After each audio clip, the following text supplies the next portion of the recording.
and that drive a daughter has for her dad's affection and love. And every daughter takes one man to her grave.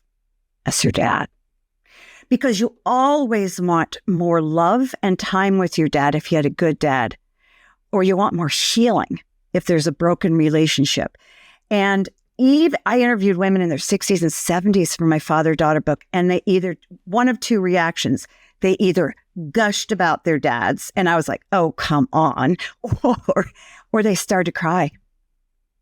There's no middle ground. We believe that you are strong by design, and you were made in God's image to have a strong body, mind, and spirit.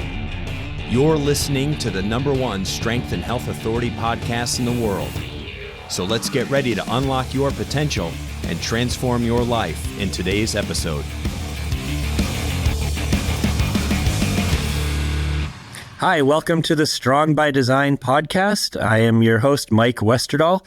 I'm co-hosted with Chris Wilson, as you know. Today, we're very stoked to have Dr. Meg Meeker on the show.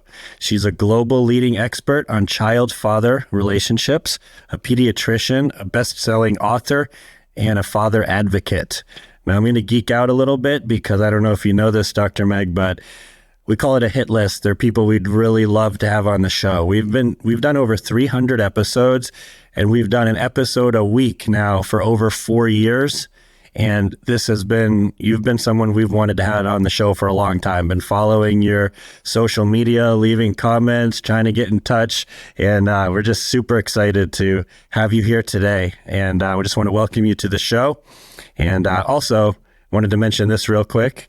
Every time a new dad comes to me and says, oh, do you have any advice? What should I do? I'm an expecting father. I'm kind of excited. I'm kind of scared. And I always recommend the book, Strong Fathers, Strong Daughters, which is one of my all-time favorites. And I must have recommended that 100 times in my life. So welcome to the show. Thank you so much for being here today. Well, thank you. I'm humbled by all of your words. I'm so happy that my work can encourage dads, because that's the most important thing I want to do, is really encourage dads. So thanks for allowing me to come on. Yeah. And I know Chris is a big fan of the book Hero.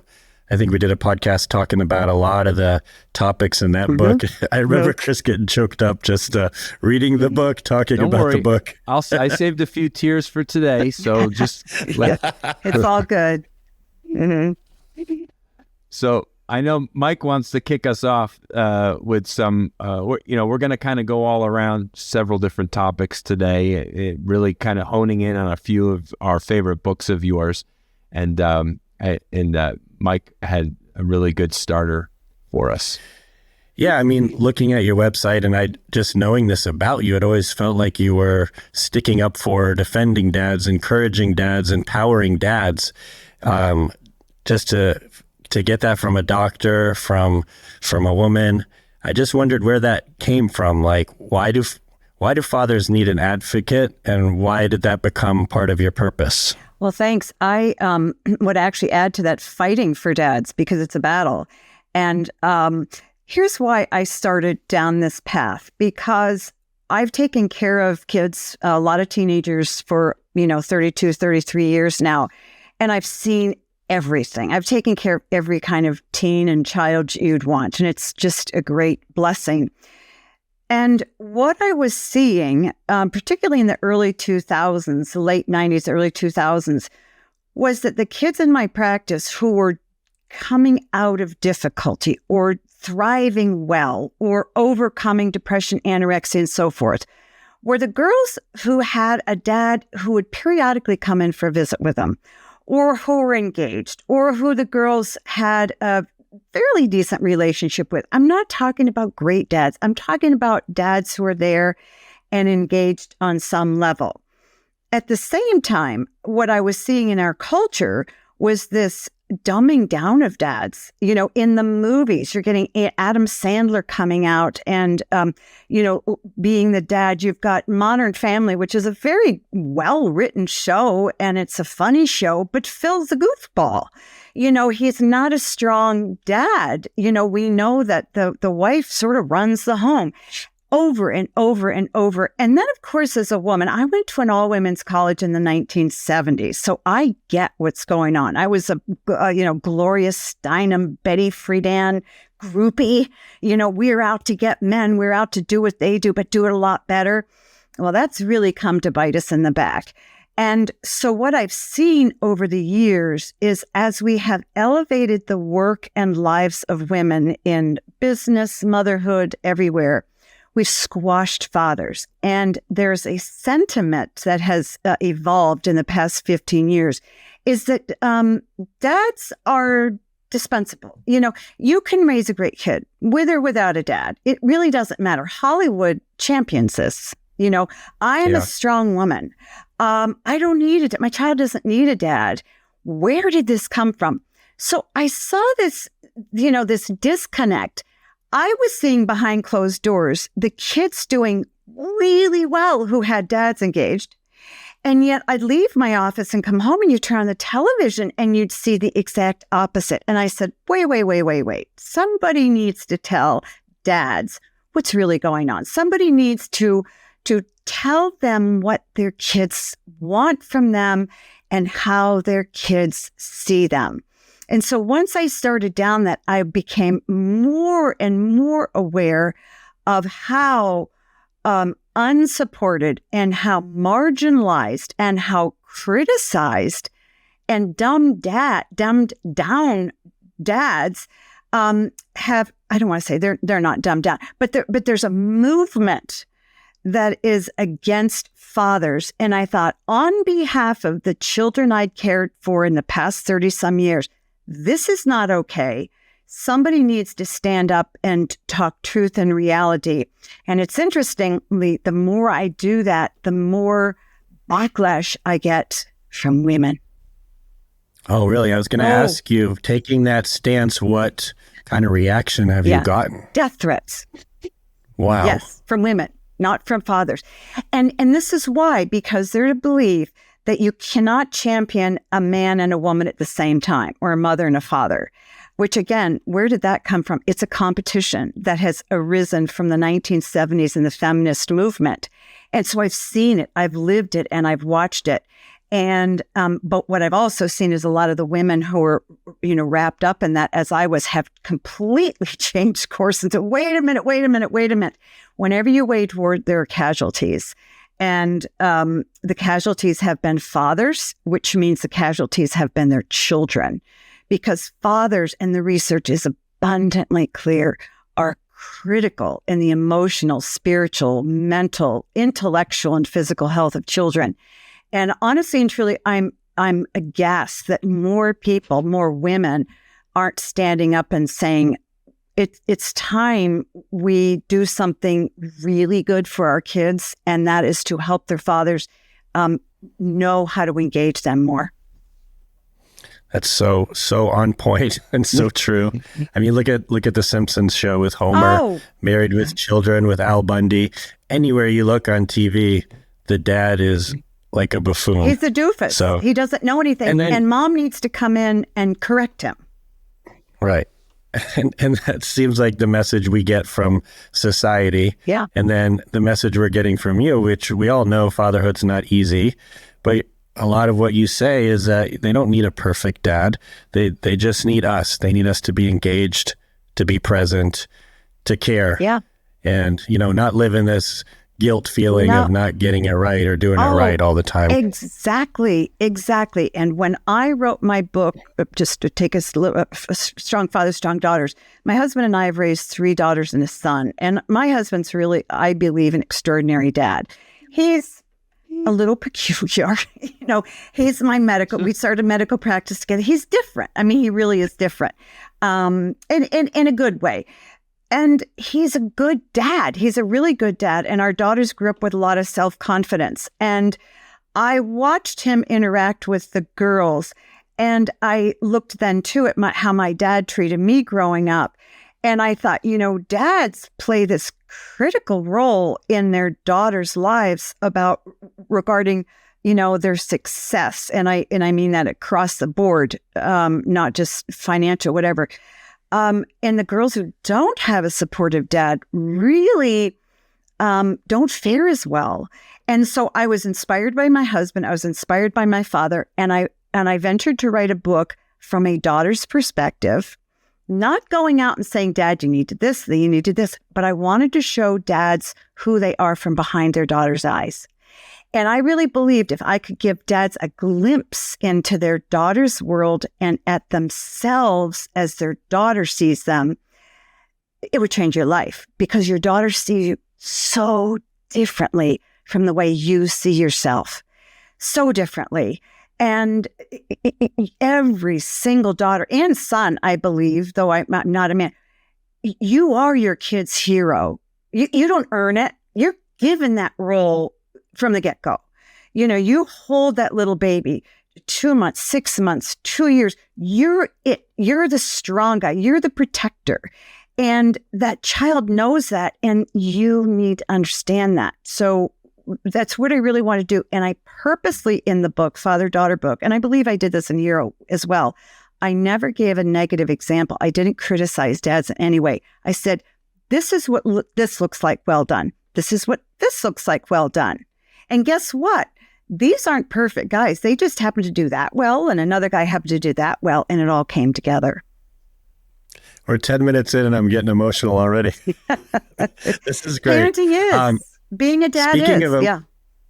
Of emotional, the Father's Day email that you send, and I have it saved in my email, and I think you send it each year, but it really just reinforces a lot of what you just said, and is so encouraging. And a lot of it actually talks about the data too, which we've talked about, kind of how the society pushes and what you've seen in your career and your experience working with children. Do you know some of the data or some of the research that shows some of the statistics as far as drugs, prison, other problems when there's not a father present? Oh, it's overwhelming. And it's extraordinary to me that we aren't talking about this and bringing it forward. Kids who don't have a dad in the home. Now, and by the way, the research isn't kids who don't have a dad who knows how to communicate or talk or hug or anything. Kids who don't have a dad in the home, under the roof, just present there, much more likely to suffer from depression, suicidality, anxiety, poor grades. They drop out of high school, less likely to go on to college, much more likely to live in poverty, much more likely to go on to prison. You look at the men in prison and they feel like throwaways, and they feel that their dads, who were probably never told that they could do a good job or needed, these are men who are shelled out on the inside, because to a man, if you don't have your dad put even a partial stamp of approval on you, why be alive? Really, it's so critical. And so across the board, in every dimension of a child's life, in particular a daughter or a son's life, if dad isn't present, that kid lives with the haunting angst of, wasn't I good enough to stick around for? Where did he go? Why isn't he? Was I worth not loving? Was I not worth touching or being told I was important? Because you see, a child receives something from their dad that they don't get from their mother. And we all know that mothers and fathers are different because we all had them. If you didn't have a dad, you know the deep pain of not having it. But from a child's perspective, and that's my job, is just to present what children think about their dads. When your mother says something to you, we believe she has to say it. My mother said, oh, you'll go to medical school. Oh, you go to medical school. Yeah, mom. Yeah, mom. But if my dad told me, it was going to happen. So there's an authority in a dad's words that a child hears that he doesn't hear with his mother, because he or she believes you dads have the choice as to whether or not to love that child or say something nice about the child or believe in the child. But we believe our mothers really don't have that choice, because if your mom doesn't love you, well, go away. But you see, from a child's perspective, can you see that? Every teen boy needs in order to thrive.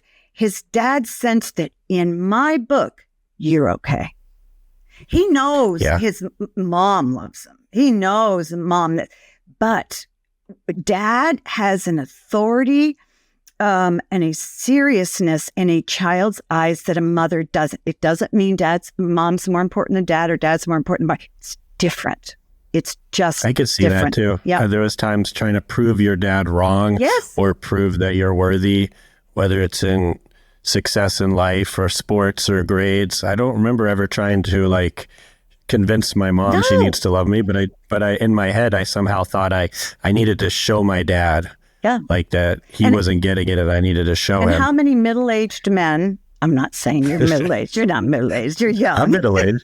We actually are. You could say it. Are working, even in their 60s, working so hard to show their dads they've got it, even if their fathers are dead. Right. That drive to have your father look at you and go, you got it, you're good. And that drive a daughter has for her dad's affection and love. And every daughter takes one man to her grave as her dad. Because you always want more love and time with your dad if you had a good dad. Or you want more healing if there's a broken relationship. And I interviewed women in their 60s and 70s for my father-daughter book, and they either, one of two reactions, they either gushed about their dads, and I was like, oh, come on, or they started to cry. Yeah. There's no middle ground. There's no, because you need from your dad. And dads don't get this because dads don't need from their children. Right? They don't need, they wanted a good relationship. They want their child, but you're an adult. But a child is a child and you're their only dad. And they need affirmation and affection and attention from you. And so it's hard for an adult man to see that there is that need. And so that's why it's important to get behind your kid's eyes. I was blessed with a wonderful mother. Not to take anything away from my father, but my mom was just something extra special. And I really feel that it was her dad that was the reason, was the spark. Because his name was Homer, my grandpa, and everyone loved Homer, and everyone knew who he was. And when he walked in the room, he was the most popular guy there. And my mom would gush about her father and the way she would talk about him and the way she would look at him. And she loved her mom, but something about Homer that just blew her away and everyone else. And I get choked up just thinking about my grandpa. Yeah. He was an extraordinary man. Her father gave you a tremendous gift. He gave you a wife who was free to love you as a man. A woman who grows up with a painful relationship with her dad, brings it into her marriage, and can make her husband's life miserable because that man pays for the ills of her dad. And so a lot of times, when wives push back from their husbands or they get mad at their husbands and yell at their husbands, and the husband's like, where is this coming from? She's probably not yelling at you. She's not yelling at you. And so a father, a good dad, is the gate. It teaches a daughter how to relate to men. She can either trust men, they're either good, or she can't. And so if a father teaches a girl that a male love is a good thing and it's a trustworthy thing, he allows her then, he opens a gateway for her to have good relationships with men and God. I can't tell you how many women want nothing to do with God the Father because their father's not a good word. And so, there's the heaviness of what we're encouraging dads to do is your job is a big deal. I can't be God the Father to my kids. I can show them love. I can show them compassion, but it's a good man who really opens or shuts the door to a girl's first initial relationship with God. It's kind of heavy. Yeah. I just got the chills. In your other book, Raising a Strong Daughter in a Toxic Culture, you had mentioned that whether the parents believe in God or not, you said it was healthy for children it was good for them to have that belief either way. Absolutely. Absolutely. And again, there's so much data on how good God is for kids. And the reason I use terms like that, which a lot of, biblical scholars or Christians or Jewish people don't like, how do you say God is good for kids? Of course he is. But if you don't have a faith, and all you're going to look at is research and data, okay, well, let's talk about that. Kids who go to church regularly, again, are more likely to be happier and content in life. They're more likely to have stable marriages as they get older and schoolwork and so forth. Because it's a plumb line, it's a sense that I belong here, I belong somewhere. And there is a being that is bigger than my parents who really cares about me. And so I can, jump over mom and dad who may not believe, and I can believe. And incidentally, I've had wonderful conversations with young kids, say under 12, about their faith, even when their parents don't have a faith. And parents, no, don't say that. And I said, no, please let them talk. They could teach you something. But no. But it's delightful because kids are spiritually intuitive. Kids will believe. And so they know this is good for them. But you're right. Again, it's data that I use because I'm also trained to use data as a physician. Yeah, it's nice.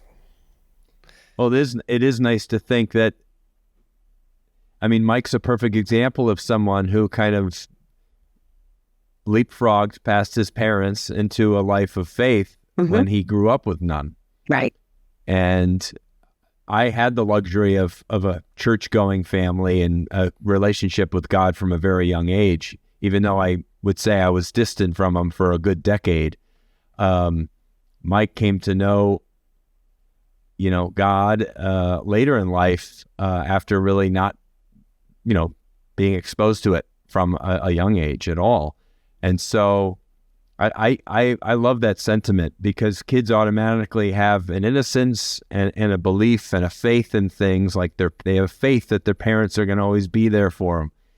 And it's really powerful for me to think about kids never feeling alone, ever.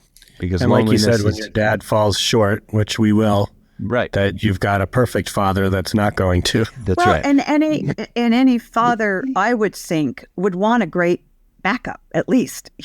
Sorry, child, I yell, but guess who doesn't yell? And that's God. And will you forgive me? I'm trying really hard to be more like him, but I'm just doing my best here. But when I mess up, I want you to know that God won't treat you the way I did. He won't make those mistakes. How freeing for a father, to have that. Yeah. That's accountability right there too, which that's different than how I grew up. I don't have a memory really of my dad saying sorry or thinking he was wrong, where I apologize to my kids a lot. So, yeah. How does that affect them? Does that mean something to them when you make a mistake and they know you're not perfect, but you're trying? Oh, everything. It means everything to children. And I tell dads, your daughter is the most forgiving woman you'll ever meet. Your wife may or may not forgive you, but again, she doesn't have that need that a daughter does. But a daughter is connected to her dad by a gold cord. Dad doesn't feel it, but she knows it. She wants to be in right standing with her dad. She wants things to be smooth. She wants the pain to be reversed. And so often I hear from fathers who'll say, I've got a 35-year-old or a 30-year-old who won't talk to me. I was never there. I never did this. And it's too late. And I said, no. You don't understand. If you are willing to go to her, even if you haven't talked in years, and with a sincere heart and say, honey, I really messed up and I really hurt you when I walked out on mom or whatever it was, and you mean it, that girl, melt her heart. unlike anybody else. So asking for forgiveness is extremely important. It's very hard for a lot of dads because dads don't want to feel like they don't want to admit mistakes in front of their kids because they don't want to look less important or less authoritative. And they feel that if I ask my child for forgiveness or I say, I'm sorry, it's going to diminish my value or authority in their eyes. It doesn't. It really doesn't, because kids know that yelling is not okay. And so when you go to them and say, this is a really bad habit I have, it has nothing to do with you. I'm so sorry. Boom, fresh start. From a kid's perspective, fresh start. And it feels so good for kids. So it's a wonderful point. Thank you for making that. Well, it's a good point for us, so much. Too. Good for fathers to remember that. How do dads... I'm just going to keep asking questions. This is great. Please, yeah. I can't believe I have the author of the book. Please do. Like I'm talking to right now. All right. So I feel like one issue that a lot of dads deal with, because a lot of husbands I've talked to, sometimes moms and daughters can butt heads, especially as they get into preteens and teenage years. And then for the dad, as being part of that dynamic, seems hard to get that right, where sometimes butting in is the wrong thing to do, where sometimes it seems like they need a little help. And do you have any tips or suggestions on how dads can kind of handle mother-daughter conflict, if you will? Yes, I do. Because we have 3 older daughters, and my oldest daughter is very strong-willed, and I'm very strong-willed too. And so it can be very hard because usually the mom butts heads with the oldest daughter in the family. I think that, again, it's important for fathers to watch the relationship. And you're right. You don't want to jump in the middle of a conversation and say, honey, you're not getting it. You're not hearing what she's saying. Don't, because it sort of diminishes mom in the daughter's eyes. But when she's not there, I would say, you know what, rather than saying, you know what, honey, don't say this and don't say that, I would say she clearly has a lot of respect for what you say. And she clearly wants to please you. And I think it would be better if you might want to try saying this instead of that, or this instead of that. So spin it in a very positive way, because women are like men. If we feel you're coming at us to criticize, we're all those,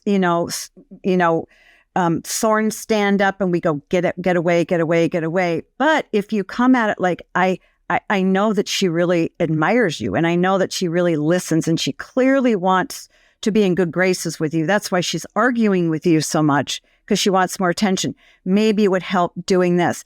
I will say another thing. If things get out of control with a mother and a daughter, there are times you need to step in and say, honey, you know what? I think you need to just chill, just take a little bit. Things are out of control between both of you. So say they're yelling at each other and they just can't stop. Then you need to walk in and say, okay, you guys, we need chill time. We need sort of just settle down. You're just kind of both out of control. Let's take a break. Dads can do that really well. And sometimes you have to do that. And I've seen my son-in-law do it with my daughter that I used to butt heads with. Because you have to, because men can sometimes come in and just be more even-keeled. They don't get so hot-headed with a daughter. And that can really, really help. And then to sort of bring them back together and say, okay, guys, I know you didn't mean to say this. I know you didn't mean to say this. You don't need to be a counselor, but you need to sort of say, I'm looking at this from a very different perspective, and I'm seeing your butting heads in a way that you guys probably aren't saying, how can I help you? But I would only jump in the middle if they're really out of control. Sometimes they do get out of control. So stay out of it, talk about it later. Yes. And your delivery is very important. Yes. So make sure you don't come across accusational. Yes. And then if it really gets out of control, you can step in for kind of a timeout or a break. Yes. Yeah. Kind of a mediator in a debate. Yeah, because things can get really, really heated, particularly if she's a teenager and she's older.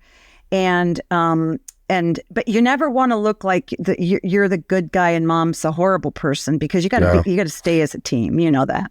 I think sometimes I might try to help too much when it's not needed, or maybe sometimes I am needed and I'm not helping. So it's or you hard to can get that always right. say, you know what, you say, honey, I know that, your relationship with our daughter is tough, and I want to help you. And so I want to support you, help you. So is there any way I can do that? And one way you absolutely can do that is take the daughter off her shoulders for a little bit, and on a weekend, take your daughter to breakfast. Or go off and do something, with her, or just give her that time and attention. Because I think a lot of times mothers I did this, my husband worked at our office a lot more than I did because I wanted to run our home and kids and everything. And he was gone so much, I felt like I had to compensate. So I was constantly making up for the time that he wasn't here. And it would have really helped me for him to go, you know what, I see what's going on. I'm going to take, one of the girls away for the weekend, or I'm going to do this. And daughters just eat that up when dad wants to do something with them. Unless they're teenagers and they have a tough relationship with you. But in general, they love it when dad says, hey, let's go change the oil in the car. I haven't talked to you all week.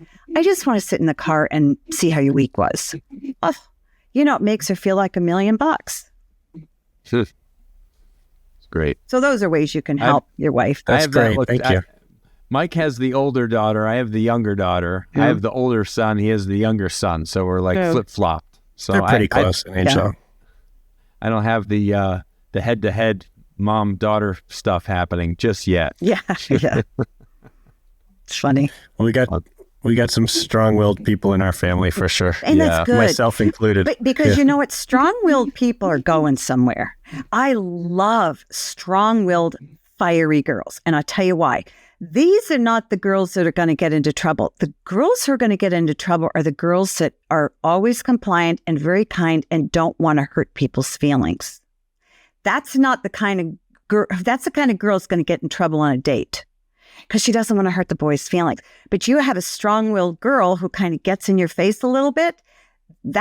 She's going to go somewhere and she's not afraid to stand up for herself. So you want to nurture that. You want to nurture that strength and strong will. You just need to sort of help bend it in a direction that's going to work for her, not against her. And hopefully for you and not against you as well. And let her know, I'm not the enemy here. I'm really not the enemy. I love that you're so fiery, but I really want to help you channel it in the right direction. Right, channel it for good. Yes, exactly. For your own good. Yes, right? Yeah. No, I don't want to get specific on it, but there was I just saw what you talked about just yesterday. There was a school field trip and some of the girls got in trouble, and a couple of them, it was really because somebody didn't speak up. They knew it was a bad situation and they were just at the wrong place at the wrong time. And the only way they were going to get out of it was to say no and tell on somebody, and they didn't know what to do, and they wind up getting in the mix with everything. And my daughter, I was trying to talk to her about it. What would you do in that situation? And she's like, well, I would call the teacher right away and tell on them. I'm like, well, what would happen then when you do that? She's like, well, everybody would be mad at me, but I don't care. Good. And I'm like, okay, you're good. I don't care that mom's mad at me. I don't care that my teacher's mad at me. So it's good. Exactly. Yes. So you see what I mean? She's got some fire in her, and that will help her.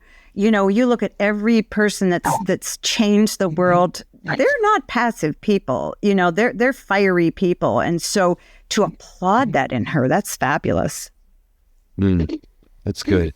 Yeah, being able to take a stand for yourself or for somebody else when needed is, I think, being okay with some form of confrontation, I think, is a healthy very healthy attribute. And girls learn that well from their dads, because dads in general are better at debating and arguing with other men or people and saying, this is what I want, this is what I don't want. They're very pragmatic. It's not emotional.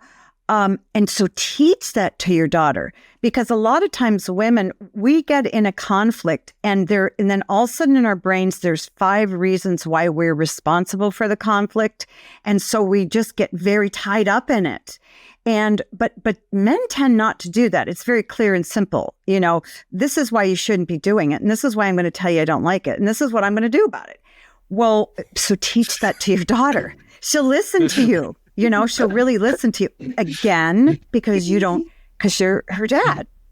You're the guy who knows everything. It doesn't matter if you don't. She thinks you do, right. So use it for good. That's right. Love it. It's great. Mike, you have any more good ones? I know you'd had like 50.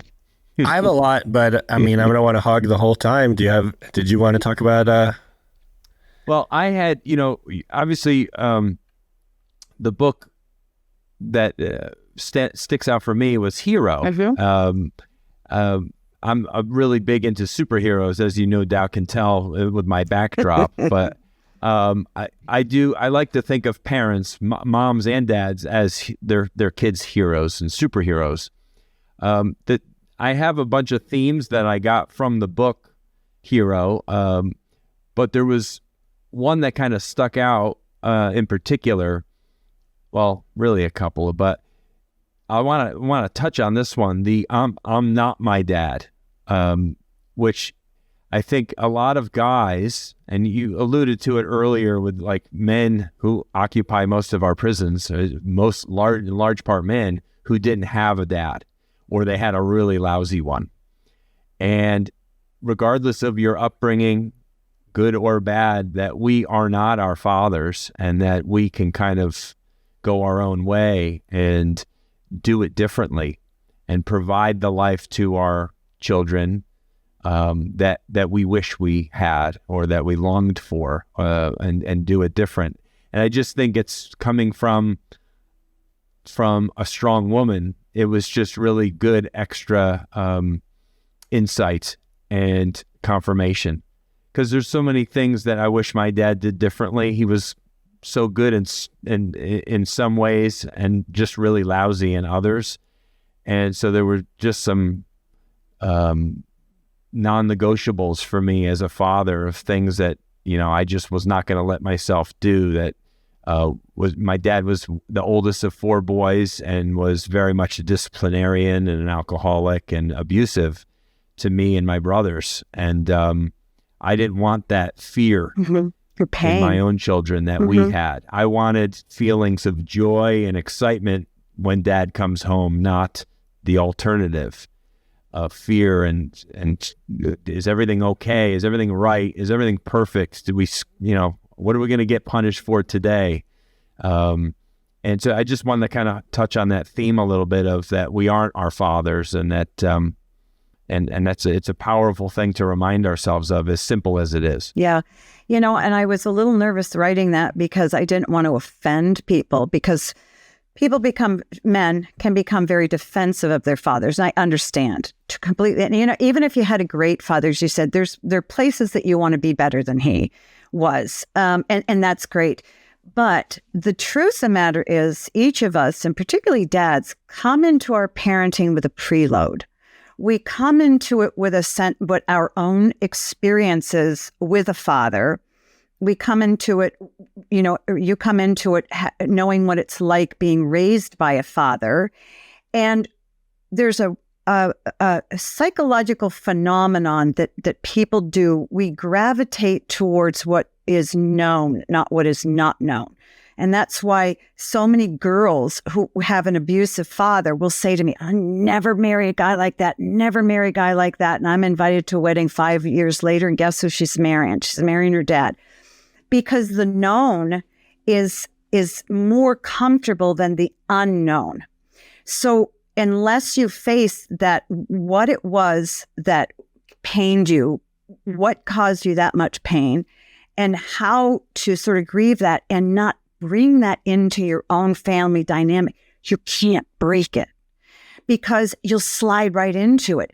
If your dad screamed at you all the time, you're going to probably scream at your kids, unless you go, wait a minute, I'm not my dad. I don't need to scream at my kids. He had his reasons for screaming, and I'm not him. So you really have to make a conscious effort to say, how do I want to be better? And how did I hurt as a son? And to make sure you don't pour your pain from your dad onto your son. And you absolutely can break it, but you have to be aware of it. And so I'm grateful that you brought that up, because the preload that we bring into parenting is pretty strong.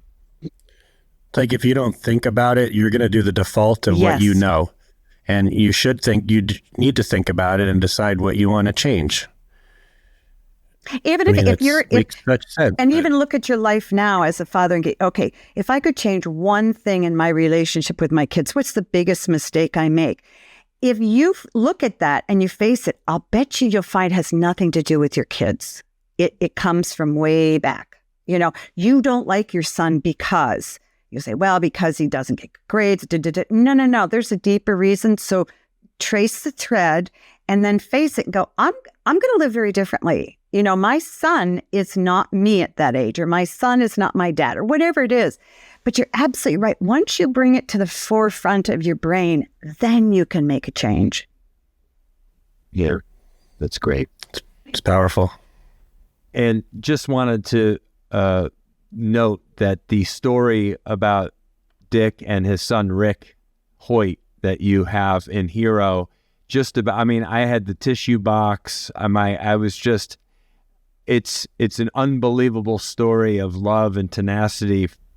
Was that the guy praying every morning downstairs? And no, that was the father who had a son who had a disability, and he essentially carried his son across country. Dr. Meg can talk about it, probably illustrate it better than I can. I just remember the main theme of it was this unending love and deep strength that this father had to show his son just what he meant to him. His son, I get him confused. I think Dick is the dad and Rick is the son. But the son had cerebral palsy, and he was sort of all gnarled up. And what we fail to realize in kids with cerebral palsy is often they're intellectually completely normal, but he couldn't communicate anything. And his dad was in the military. He wasn't an athlete, but he was strong. And then he started jogging, and he would push his son in the jog, and he realized the facial expression of his son completely changed, and that son felt joy when he was being pushed in the carriage. And this was years and years ago. So dad kept running, and he eventually started running marathons, and the son would just come alive. It would take him twice as long as all the other contestants. Then he started doing triathlons, full triathlons, and he had a special bike made. He had a special raft made that he would pull his son along in. And physically what this man endured to allow his son to experience joy was phenomenal. I mean, most of us can't do a triathlon, even if it's just us, but let alone to carry or push somebody. And what he found out is later on, his son was able to have a computer where he was able to talk and communicate with his dad.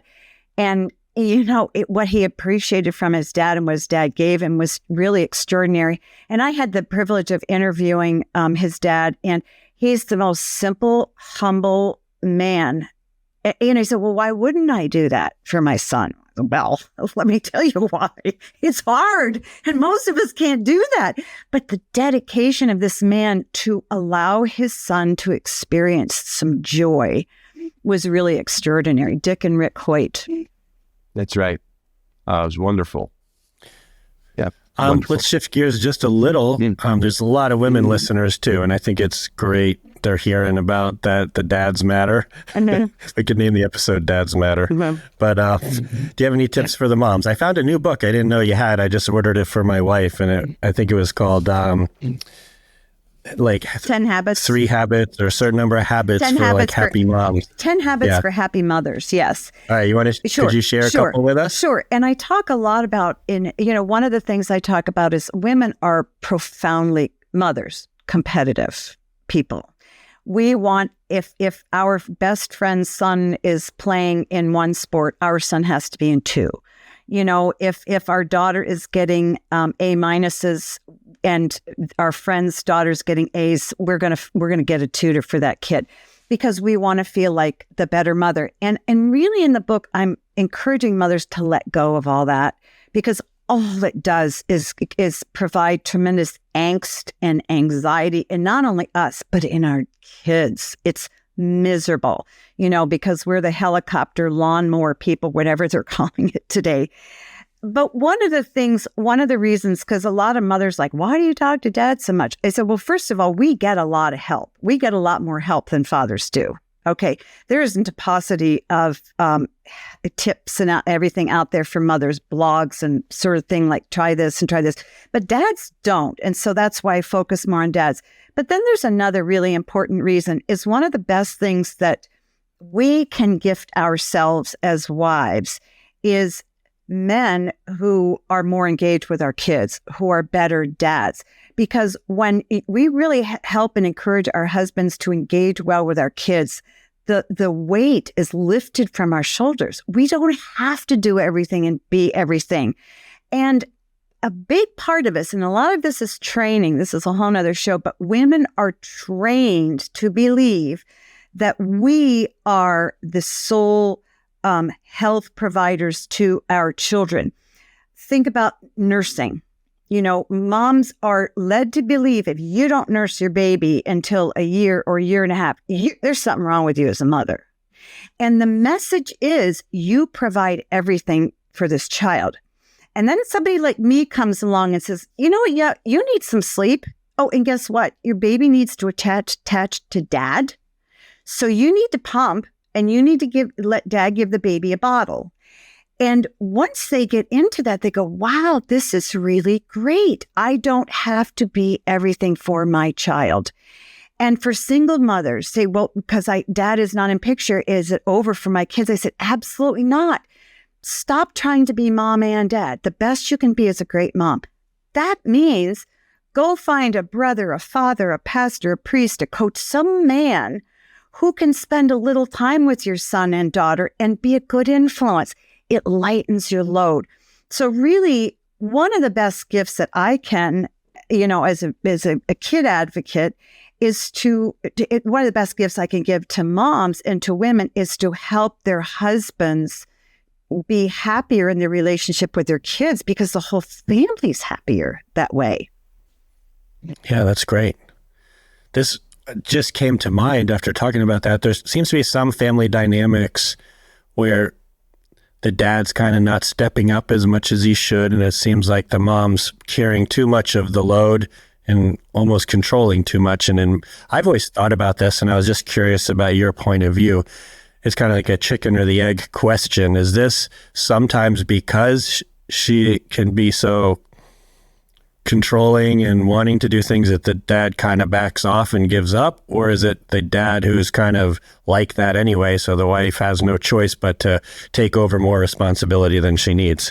Or is it just more complicated than this or that? No, it's both. It's both. And one of the things that I found, and again, often this is subconscious, women are taught to believe, and again, it's from the feminist revolution, you are everything. You are all powerful. You can provide everything. And by the way, you should. And we don't realize we're doing it, but you start out life like that. The minute we're pregnant, we need to start taking our prenatals to make sure the baby's okay. We need to nurse to make sure the baby doesn't have allergy and all this kind of thing. On and on and on. So women live with this strong sense of burden, that we have to be everything. And so when dad, good guy, comes in and says, hey, let me help. Let me get up in the night. No, you don't understand. She's pushing dad away a lot of times out of her own sense of duty, which is ill-placed. It shouldn't be there, but she's sort of taught that. I did this all the time. Rather than saying, that would be great. Women aren't great at accepting help. But then the problem is they don't accept the help, but then they blame you for not helping. My mom does that. I do it. I do it. We try to help clear the table, and then she's like, no, but then she gets mad at everyone for not helping. So this is what I do. Women, strong-willed women, capable women, throw men into orbit around the family, around the house, right? You don't help. You're always orbiting. But every time I try to help, you tell me no, or you criticize me. Well, okay, I won't criticize you anymore. Just clean up the kitchen. But do it the way I like it cleaned up, right? So you clean the kitchen, and we walk in and rather going, oh, now the floor is all wet, I have to mop the floor. This is what my husband does. Rather than keep our mouths shut, and so thank you so much for cleaning the kitchen, we get mad and we throw them back into orbit.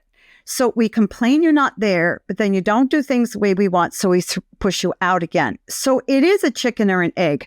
Some men orbit naturally. They're very passive. They're not engaged. They're not interested. And some are just lazy. Honestly, they just don't want to work. I can see that being so frustrating. Yeah. It's really frustrating. And so, you can't get it right.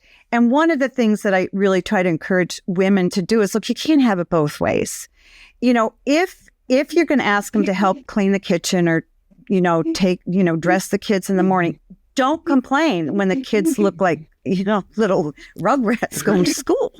Don't complain when they look like dad dressed them. Exactly. My husband did this with our kids, and I would gasp. You know what? Their hair would be like all knotted, and they go to school. Oh, well, thank you for getting the kids dressed. And then you go next time, I'll ask them to do something different next time. Right. I'll pick a different one. Yeah, but we're very controlling as mothers because we want things just so in our homes and with our kids. We don't want our kids to be spoken to a certain way. I can't tell you how many times, and mothers of women do this frequently. I did this all the time until I wrote the book and realized I shouldn't. My husband, we would be talking to our daughters, and I'd be in the other room, and he'd be saying something, and I'd shake my head. No, you don't talk to girls that way. You don't say it that way. And I would swoop into the conversation with this tone of, you don't know how to do this. I know how to do this. I know how to talk to girls because I'm a woman. Go away. And I thought, what a horrible thing to do, not just to my husband, but to my daughters, because the message was, you can't believe this guy. Now, how dare I deprive them of something that was probably very good and helpful that my husband was saying to them, because I had the audacity to think that only I could say it the right way. And so I really had to sort of say, you got to back off here. And I did. And sure, you have to swallow hard. But one thing that is always in many homes a conflict is the way a teenage girl dresses. Okay. Often moms will allow their daughters to dress like all their friends dress at school because they want them to be liked and they want them to fit in and they don't want to get them bullied. And this translates into dressing in a very skimpy way, often showing a lot of skin. Daughter gets dressed for school, getting ready to go out the door. Dad goes, whoa, whoa, whoa, whoa. I don't think so. I don't want you going to school dressed like that, because he's been a 16-year-old boy and he doesn't want any boy looking at his daughter that way. And mom rushes and he goes, no, you don't understand. This is what girls do. And if you make her change her clothes, all she's going to do is rebel. So dad goes, okay. See, the good guys always sort of go, okay, I back off. Don't do that.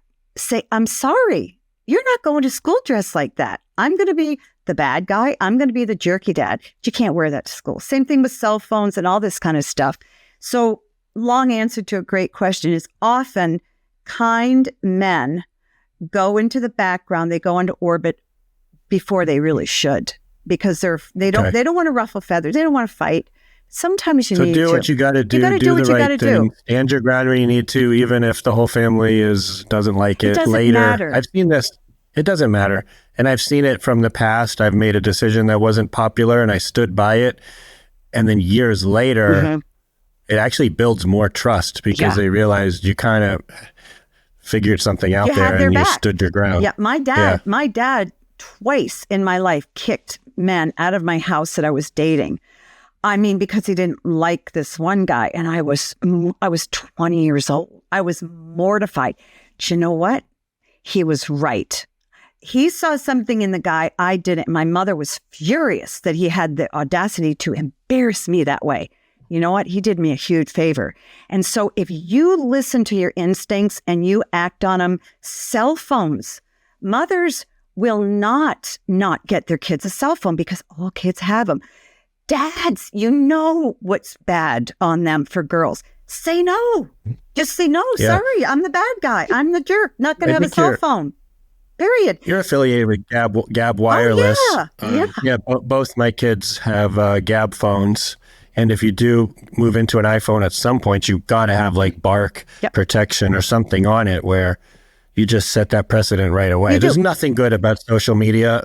And there's a lot bad. Really ever, but maybe in high school. And it's getting worse, and it's very dangerous for girls, very dangerous for boys too, in pornography, 10, 11-year-old boys that are getting hooked on pornography. But anyway, mothers, I have pleaded with them, get a small group in your classroom. You're the mothers who are going to do, no phones in your kids. You won't do it. But dad will come in, and dad can say no. It's very clear. Phone, bad for you. I'm not going to pay the bill. Can't have a phone. Sorry. Yell as much as you want, but it's not going to change. I think as hard as it is, I think it's a stance that dads will take more easily. It's kind of like how dads will step up to a 16-year-old daughter and go, "You're not dating that guy." No. Yeah, but, mom will say, "Yeah, but he's cute and I don't care. Something's wrong with him. She's not dating him." Those are the kind of thing. And I guarantee you, if you make a good decision, even though it's a fight for a number of years, your daughter will hit her mid-20s. She will adore you. She will be so faithful to you, and she will just cling to you and trust you.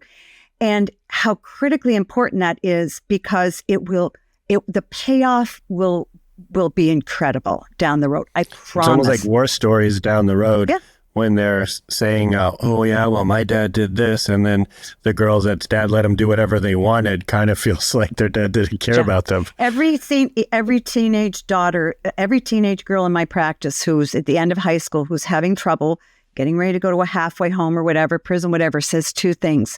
No one paid attention to me. No one cared enough to say no. Saying no is not the problem. Not saying anything is the problem. And so you always want to err on the side of saying no. Now, you don't want to be militant and you don't want to be mean, but you can be very calm and kind and nice and say, "Sorry, I love you too much to let you be on social media. Sorry, it's what I am. It's what our family does."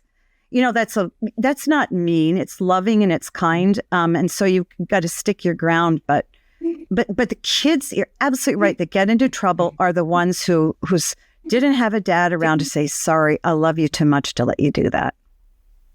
Yeah, that's great. Wonderful.